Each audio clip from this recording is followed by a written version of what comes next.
Okay then, Year 11, we are going to look at Rhyme of the Dead Self now by A.R.D.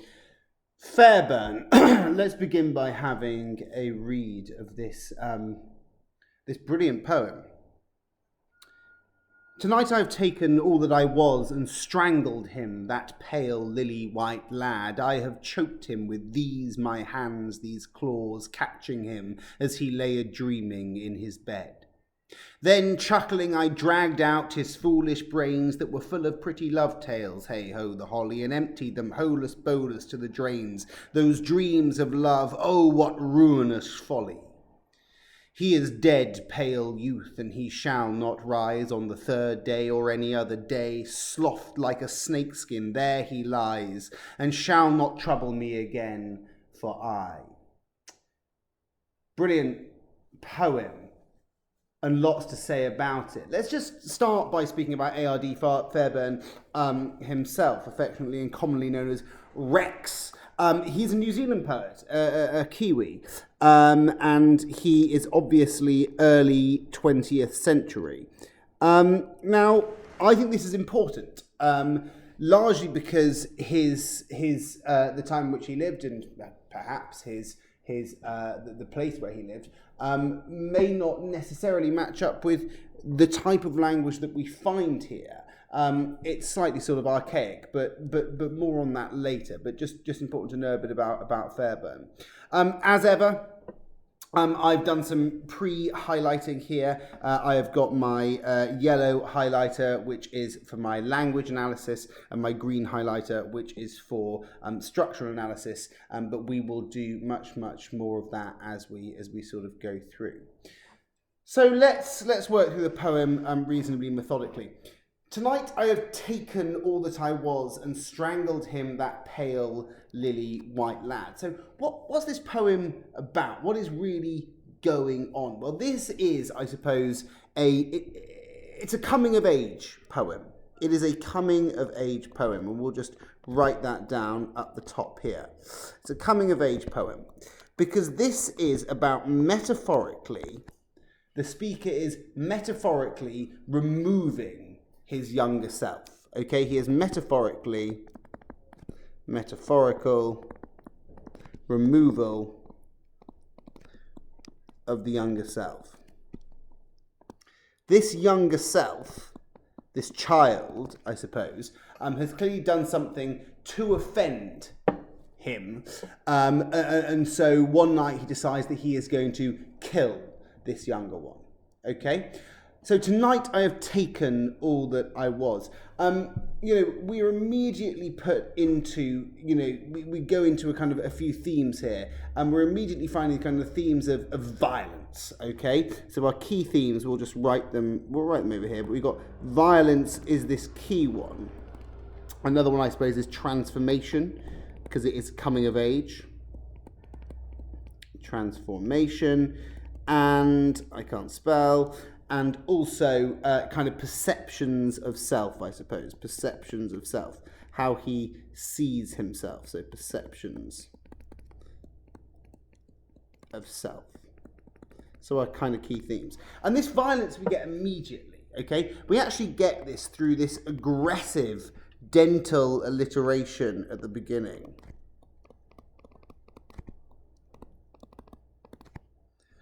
Tonight I have taken all that I was. And it's made very clear to us, this is personal, okay? I have taken all that I was. This is personal to him. This is him expressing himself kind of very much. And strangled him, that pale lily-white lad. So here we've got this kind of metaphorical strangling of the past. We'll just write that down, metaphorical strangling of the past.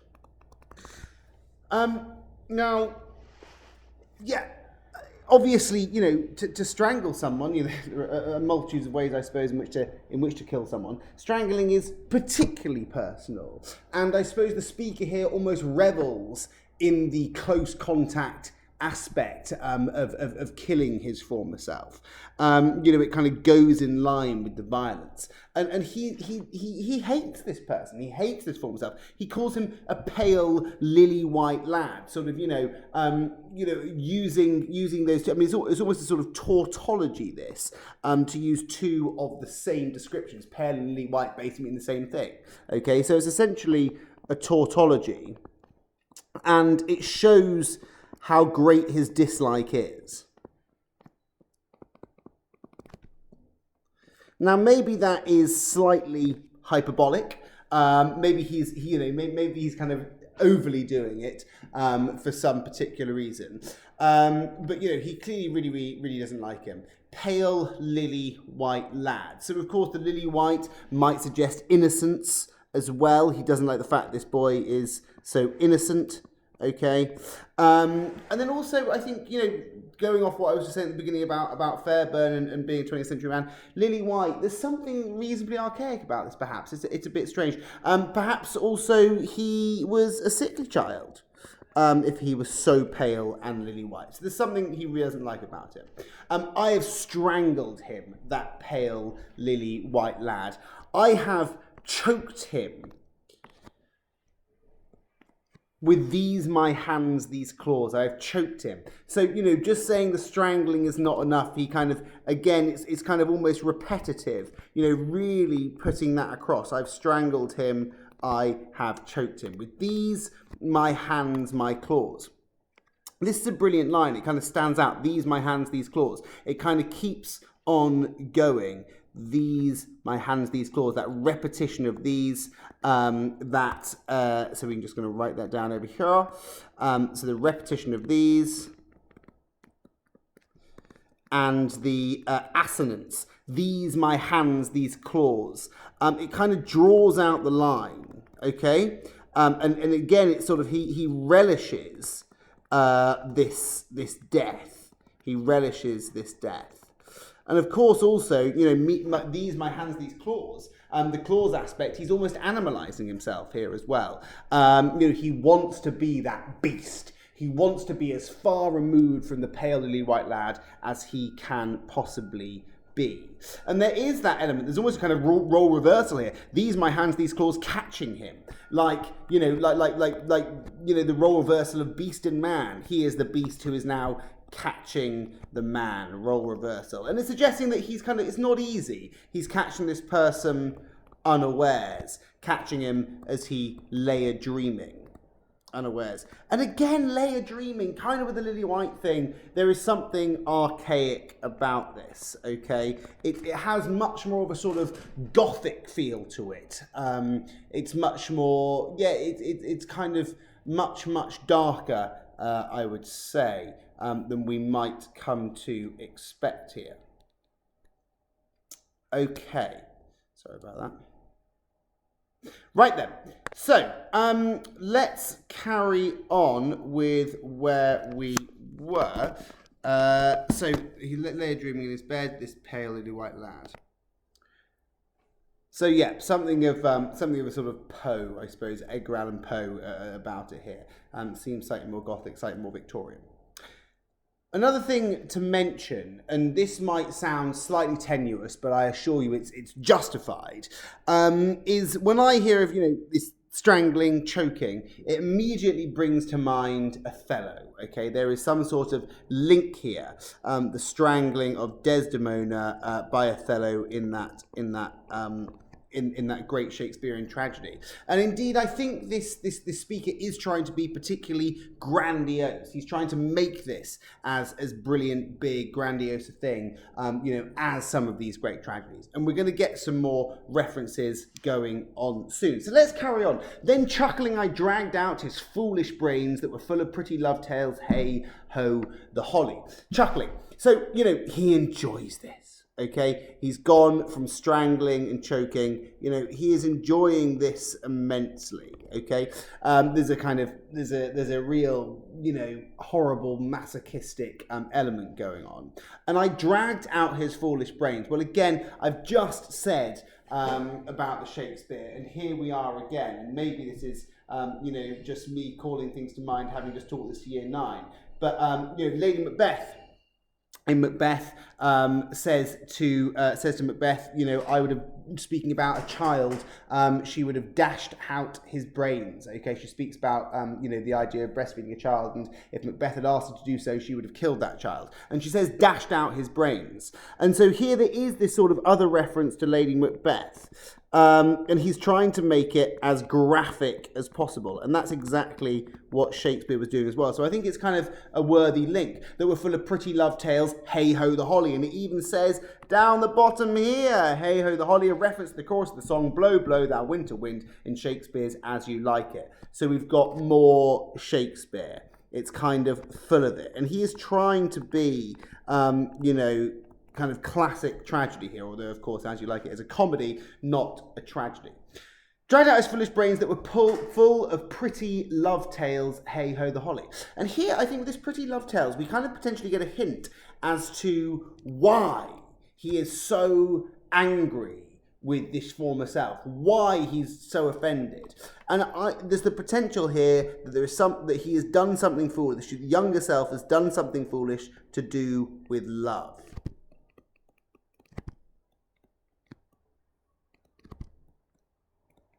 Something foolish with love. Is it unrequited love? Has he told someone that he loves them in a very foolish way? He's made a fool out of himself. Maybe it has that kind of feel of being really, really angry at yourself. So he kills him off. He's now learnt. He's learnt what it's like. He thought he was in love.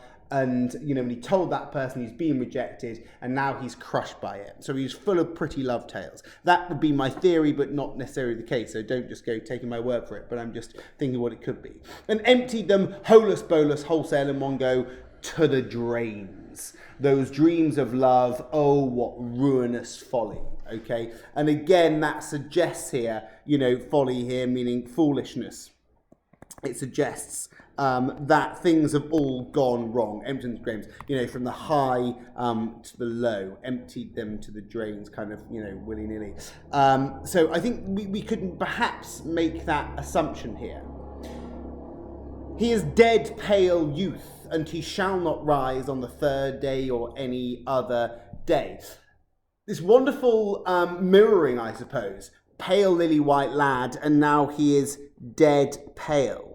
It's always really good to speak about the poem as a whole and try and make these connections across the poem, and this is a really kind of obvious one.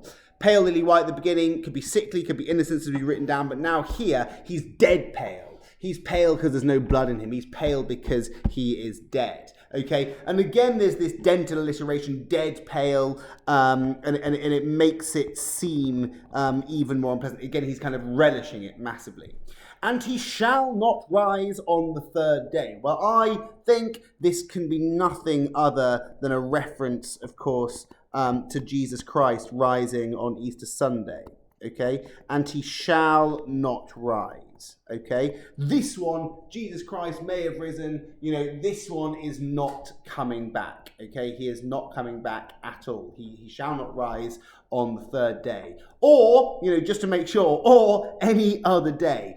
Slothed like a snakeskin, there he lies. Now, slothed is quite a kind of old-fashioned and wonderful term for kind of shedding, removing something. And so it's the idea that it's what snakes do. Snakes remove their entire skin and kind of sit on out of it, and there we go. And so he's saying, sloth like a snakeskin, there he lies. He is just body. He is body and no soul now. He is very much dead. He's left to nothing. But then that gets me thinking, it's interesting he goes from he shall not rise on the third day or any other day into sloth like a snakeskin. It's interesting to have Jesus Christ and then moving to snakes, because then I think of serpents, and serpents make me think of original sin. And this is perhaps another theory of mine. Serpent, original sin. So are we here dealing with the fall of mankind? Are we talking of moving out of Eden? Of course, the story of Eden, Adam and Eve are in the Garden of Eden. Eve speaks to the serpent. And the serpent kind of persuades her to eat from the forbidden tree. She does so. She gets Adam to do it. They realise they're naked. God comes down to the Garden of Eden, and then they appear from behind a bush where they've been making love, and they've covered themselves in fig leaves because they're ashamed of themselves. And why are you ashamed of yourselves? They go, well, we're naked, we're embarrassed. And he realises what has happened, and then he casts them out of Eden. He casts them out of Eden into a sinful world. Okay? So I'm wondering, in this case, can we make that link? Has our speaker now moved out of Eden? Eden was innocence. Eden was that pale lily-white lad. Has he moved out of Eden into a sinful world? Okay, and perhaps now he is angry. He's jealous of his innocent former self. His innocent former self being perhaps Eve. Sadly, the patriarchal basis of this story is that Eve. The fall of man sort of starts with her. If you were to look at it from that particular perspective, which I'm not necessarily saying we should, but that we can kind of make a link here. I'm just going to write that down, that kind of question, because I think it's an important one to consider. Has the speaker now moved out of Eden into a sinful world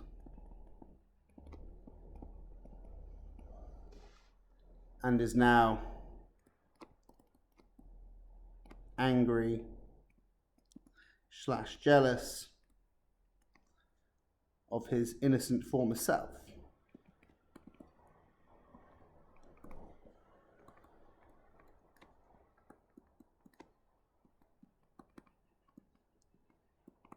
It's a theory. It's a theory, people. And if you're going to write about that, you've got to properly justify it. But I think there is probably enough justification there to do so.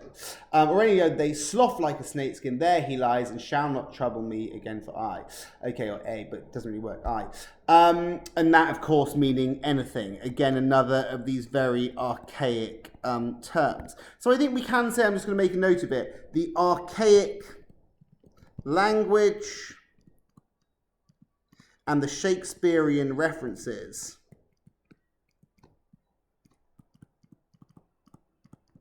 they add to the hyperbole.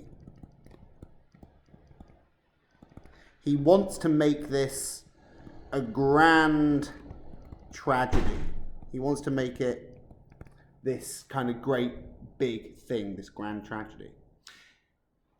Let's go through and talk about the structure. Really, really important. You will note, I am sure, that this poem is full of enjambment. Okay?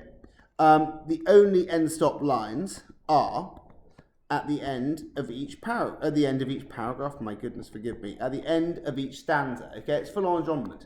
Now that's interesting. What can we think about that? Well, potentially it's because our speaker is trying to sort of charge through this. Okay, maybe it's showing there's enjambment. There's a speed to it. Okay, maybe I'm just going to write this down. Enjambment, speed.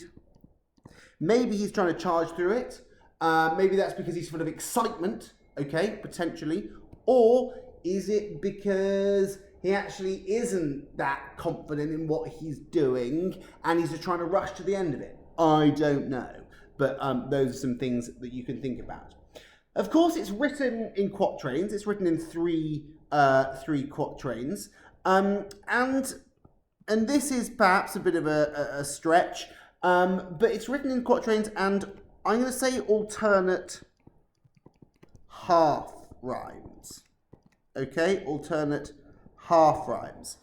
Was claws, lad, bed, brains, drains, holly, folly. That one's fine. Rise, lies, day, I. Doesn't quite work. And I think, again, that is intentional. Okay? It suggests, I would argue, that the speaker, he thinks he's done it. He thinks he's done this great thing. He thinks he's grown up. He's killed his former self. He thinks he's done it, completely perfectly. But he just hasn't. He's not quite there, because the rhymes aren't quite there. It doesn't quite work, okay? Because he's ahead of himself. He's not ready yet to kind of grow up. He's sort of failed, I suppose, to come of age at this point. So these half rhymes are kind of, you know, a really interesting thing. And it's just important to note that they are definitely intentional, and just think, what does it say about our speaker? You know, is it that the speaker is rushed? You know, that he's kind of, it's an incomplete situation, okay? Is this something that he wrote in the heat of the moment, and then tomorrow he's going to think, actually, you know what, I was being a bit rash? Potentially, that is the case. But it's again, like so many of these poems that are in this anthology, it's wonderfully indulgent.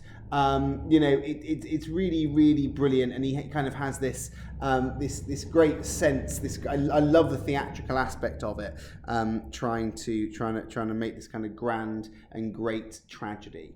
A really good poem, and one that I hope you could speak about if it came up. Think about those themes: transformation, perceptions of self, violence, and all the stuff you can say about it. Thank you for listening, Year 11, and all the best. Good luck.